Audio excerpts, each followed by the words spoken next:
Apa yang membuat nafas kita bisa panjang dan dalam, teman-teman sekalian? The movement of our thoughts is the movement of our breath. Gimana caranya, teman-teman sekalian? Kita lihat di sini, teman-teman sekalian. Ketika nafas kita panjang, buang lebih panjang lagi, tarik lebih dalam dulu ya. Buang lebih panjang. Ketika kita buang lebih panjang, maka kita mengaktifasi yang namanya sympathetic nervous system, makanya aktivasinya rest and digest, makanya imunitasnya naik. Tapi ketika teman-teman didominasi oleh ketakutan, kecemasan, kekhawatiran dan sebagainya, nafasnya, maka apa yang terjadi? Pendek dan cepat, fight or flight. Ini yang tadi saya katakan tadi, yang terjadi proteksi. Apa yang terjadi dengan respon di badan kita? Teman-teman lihat di sini. Ketika kita stres atau mengasosiasikan target sebagai ancaman, maka apa yang terjadi? Ini semua. Tapi ketika kita akan mengasosiasikan target sebagai tantangan, teman-teman bisa lihat di sini. Recovery, reproduksi, teman-teman lihat, detak nadi naik, tekanan darah naik, stres hadir, otot makanya jadi tegang terus. HCl, hydrochloric acid, is the strongest acid in our body. Produksi asam lambung itu turun, makanya kenapa asam lambung naik dan sebagainya. Teman-teman lihat di sini. Begitu kita tarik nafas lebih dalam, buang nafas lebih panjang, maka kita punya ketenangan hati. Gimana caranya nafas lebih dalam dan panjang? Belajarlah sama yang cewek di sini, belajar sama cowok. Karena 2 dari 3 pria jago dalam bernafas yang baik dan benar. Gimana caranya biasanya? Ya. Paham ya? Itu alasan kenapa? Alasan kenapa 2 dari 3 pria merokok bukan karena dia bilang bahwa merokok itu tidak baik buat kesehatan. Semua 3-tiganya bilang merokok tidak baik buat kesehatan. Tapi kenapa dia terus merokok? Karena merokok ternyata memberikan kebermanfaatan. Apa kebermanfaatan yang dilakukan? Yaitu adalah terjadi aktivasi relax respon ketika teman merokok. Makanya kenapa merokok senangnya dilakukan pada saat apa? Habis makan di WC langsung dia merokok, enak. Pada saat lagi di prudensial, lagi meeting, lagi mumet, dia nggak bisa mikir. Begitu dia keluar ruangan, dia ngapain? Dia tarik nafas, buang nafas. Waktu dia meeting, tapi begitu dia keluar ruangan, apa yang terjadi? Begitu dia nafasnya mulai tenang, dia bisa menggunakan akal budinya. Dia pakai akal budinya untuk membahas permasalahan kerjanya, dan apa yang terjadi? Ternyata dia punya ide dan dia bilang terima kasih pada rokok, ya, karena bikin dia kasih dia ide. Nah, makanya kenapa ya boleh tepuk tangan bagi yang merokok ya. Makanya kenapa saya katakan sama teman-teman yang merokok, lanjutkanlah merokok, ya, ada masalah ya, lanjutkan merokok. Cuma tipsnya cuma satu, tolong apinya jangan dinyalakan, itu aja ya. Jadi tetap boleh jalan terus ya. Fenomena teman-teman ngerokok pindah ke vaping, nggak perlu waktu. Dari dulu disuruh berhenti ngerokok nggak bisa, tapi ketika dikasih vaping apa yang terjadi? Seketika berhenti merokok. Pertanyaannya kenapa? Karena pada saat vaping terjadi apa? Aktivitas tarik dan buangnya tidak ditinggalkan.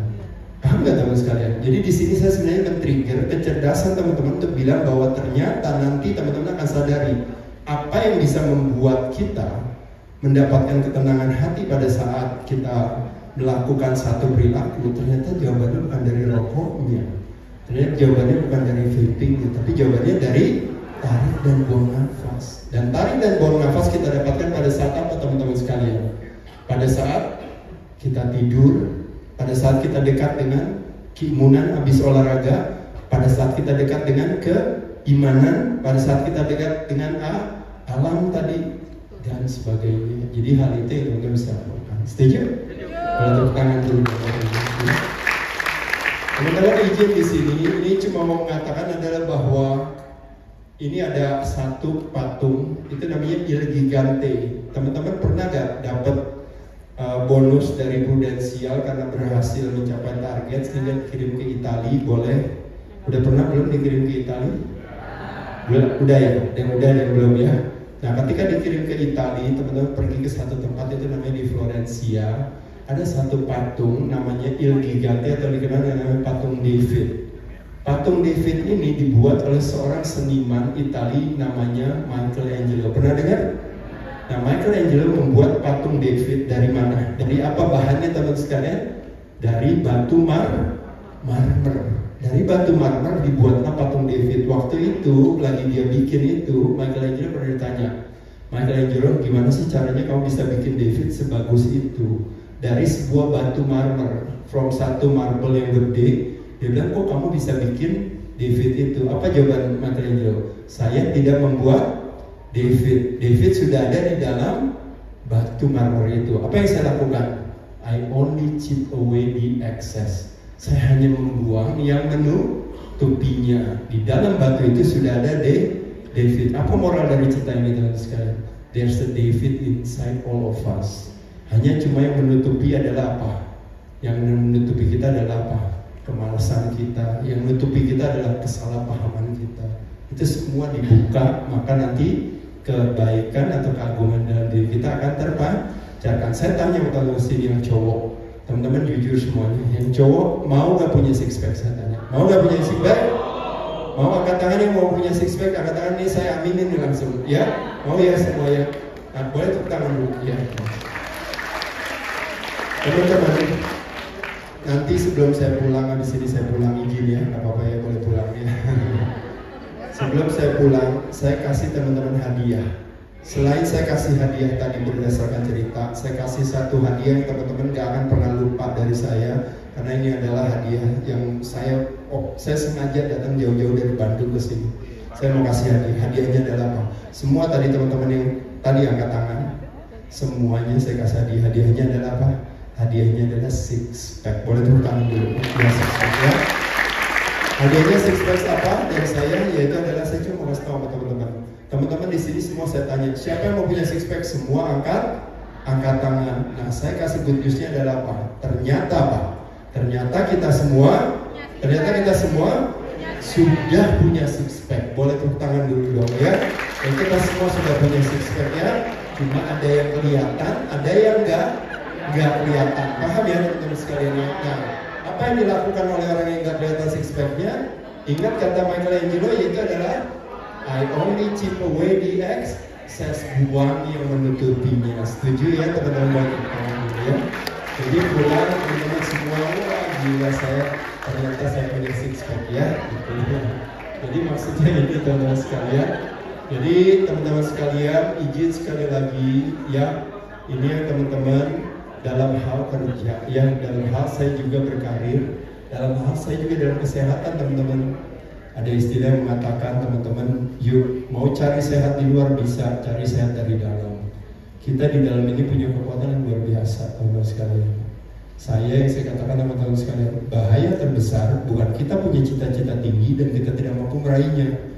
Bahaya terbesar adalah kita punya cita-cita yang rendah. Itu yang kita yakini dan itu yang kita lakukan. Makanya kenapa saya bilang dalam hal kesehatan bahaya terbesar kita dan di Indonesia adalah apa? Cita-cita masyarakat Indonesia terlalu rendah. Saya mau kasih tahu sama teman sekalian. Dulu saya umur 25 tahun. Saya pertama kali juara dunia binaraga. Ya, terima kasih. Bersyukur. Tinggi saya 183. Berat saya pada saat itu waktu saya juara dunia, berat saya 87 kilo. Kadar lemak saya dulu di bawah 10% waktu saya juara binaraga, mungkin cuma 5%. Nah sekarang 30 tahun kemudian, tinggi saya 183. Berat saya hari ini kalau ada timbangan boleh nanti timbang. Hari ini berat saya 87 kilo. Kadar lemak saya di bawah 10%. Jadi saya nggak berubah secara komposisi tubuh. Kenapa itu terjadi? Karena saya punya cita-cita yang tinggi. Kalaupun nggak berhasil nggak ada masalah. Tapi sampai hari ini saya masih berhasil mempertahankan badan saya. Yang beda adalah apa? Yang beda saya sekarang lebih tua aja, lebih banyak bebannya, lebih banyak dosanya. Itu aja. Ya yang lainnya ototnya kalau bisa saya jaga. Jadi teman-teman sekalian, jangan punya cita-cita yang rendah. Apalagi teman-teman jadi agent di Prudensial. Teman-teman kemarin udah berhasil kan mencapai target ini. Apa teman-teman bilang, apa saya mau cobain aja. mau lebih bagus lagi, mau lebih bagus lagi. Kalau nggak bisa nggak apa-apa. Tapi berarti seperti saya katakan tadi, what is the biggest room in the world? Orang bilang, what is the biggest room in the world? The biggest room in the world is the of improvement. Orang tua di Indonesia umur 55 tahun kayak saya, udahlah mau apa lagi, udah nggak bisa ini, udah nggak bisa itu, udah ini apa gitu. Tapi kalau buat saya nggak peduli. Kalau saya bisa tetap terlatihan setiap hari, saya latihan tiap hari. Saya bisa diet, saya jalani.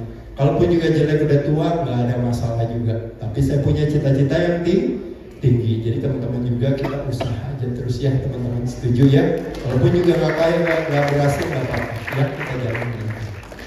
Baik teman-teman sekalian. Dan terakhir ada istilah orang bilang, teman-teman sekalian, ini yang semua saya katakan teman-teman sekalian.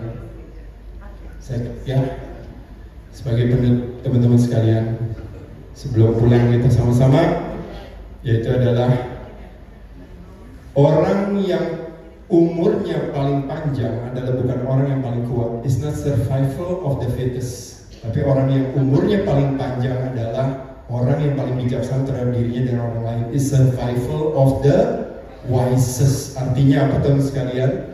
Teman-teman kita lihat, wisest atau kebijaksanaan di tangan Nusantara diartikan sebagai sebuah keikhlasan, dan keikhlasan itu berhubungan dengan aktivasi relax response. Ketidakikhlasan dihubungkan dengan aktivasi stress response, makanya imunitasnya turun.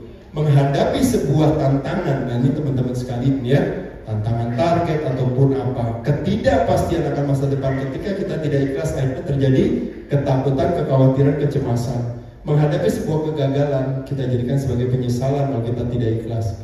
Orang lain, teman-teman sesama agent, dia berbuat lebih baik, kita nggak ikhlas, kita pasti cemburu. Hak kita diambil orang lain, kita tidak mendapatkan apresiasi, kita marah, kita kecewa. Menghadapi sebuah perbedaan kita diskriminatif. Nah teman-teman kita lihat di sini, ini hanya cuma sekedar cara pandang. Ketika kita punya kebijaksanaan terhadap diri kita dan orang lain, menghadapi sebuah hambatan, kalau kita punya keikhlasan, akhirnya menjadi sebuah tantangan. Ketidakpastian masa depan bukan menjadi ketakutan dan kecemasan, tapi menjadi sebuah petualangan. Kegagalan menjadi pembelajaran. Orang lain berbuat lebih baik, bukannya jealousy, tapi kita jadi motivasi. Hak kita diambil orang lain teman-teman dan tidak mendapatkan apresiasi. Ini yang saya katakan tadi. Kekayaan terbesar adalah perbendaharaan akan apa? Akan pemaafan, kesabaran, dan ketabahan. Itu nggak pernah habis teman-teman. Dan terakhir, perbedaan bukan jadi diskriminasi, tapi menjadi sebuah toleransi. Setuju teman-teman? Buat tangan buat kita teman-teman. Ya. Sebagai penutup, saya cuma mau bilang teman-teman sekalian, rumus bahagia, mau teman bilang rumus sukses, atau mau teman mau bilang rumus sehat, itu yang disebut dengan yang namanya, kalau bahagia bahasa Inggrisnya apa teman-teman? Happy, itu diartikan sebagai H. Kalau sehat apa? Healthy, diasosiasikan sebagai H. H itu ternyata dikontribusi oleh S, C, dan V. S artinya apa? Mindset, cara pandang kita. Set point in our brain berkontribusi 48% teman-teman sekalian. C, kondisi kita hari ini, posisi, prestasi, reputasi kita, itu ternyata hanya berkontribusi 6-12% terhadap kebahagiaan kita. V, keputusan yang kita bersedia ambil mulai malam ini dan ke depannya yang akan mendekatkan kita kepada apa yang kita mau, ternyata berkontribusi 40%. Teman-teman di sini, kenapa saya senang dengan rumusan ini? Karena rumusan ini, lihat nih teman-teman sekalian, 48 ditambahin 40 itu udah 88%. Kita semua bisa kalau kita bersedia merubah cara pandang dan kita mau ambil keputusannya. Apapun yang namanya prestasi, reputasi atau posisi kita. Contoh yang paling gampang, kenapa set point in our brain itu terlalu canggih bisa sampai 48%. Posisi, prestasi, reputasi teman-teman biasa aja, tapi rasa bersyukur teman-teman tinggi. Apa yang terjadi? Hidup menjadi penuh. Kebalikannya teman-teman sekalian, posisi, prestasi teman-teman udah bagus banget, tiap kali kerja target, tapi sehari-hari kerjanya apa? Selalu merasa apa ibaratnya? Selalu merasa nggak puas, ini apa kurang, ini apa gitu. Pada saat itu apa yang terjadi? Yang terjadi adalah hidup rasanya hampa. Nah teman-teman lihat di sini, mindset berkontribusi 48%. Condition of living, kenapa berkontribusi hanya cuma 6-12%? Karena tubuh manusia terlalu cerdas untuk beradaptasi. Dulu saya akan bahagia kalau sudah punya motor. Taunya motornya punya, berarti udah bahagia? Enggak, karena saya nanti bahagia kalau sudah punya mobil. Berarti udah punya mobil dong, bahagia kan? Enggak, karena saya mau punya rumah. Berarti rumah udah bahagia dong? Enggak, karena saya mau punya rumah yang lebih besar lagi dan seterusnya, punya jabatan yang lebih tinggi dan sebagainya. Nah ini cuma ngomongin rasa bersyukur ya, bukan ngomongin soal target tadi, kita ngomongin cita-cita atau apa etikat. Tapi poin saya di sini saya cuma bilang hati-hati dengan kita sifatnya yang tidak pernah punya rasa bersyukur. Jadi ada istilah orang bilang, it's nice to become a master of striving, tapi it's also nice to become a master of arriving. Jadi teman-teman sekalian, saya cuma mengatakan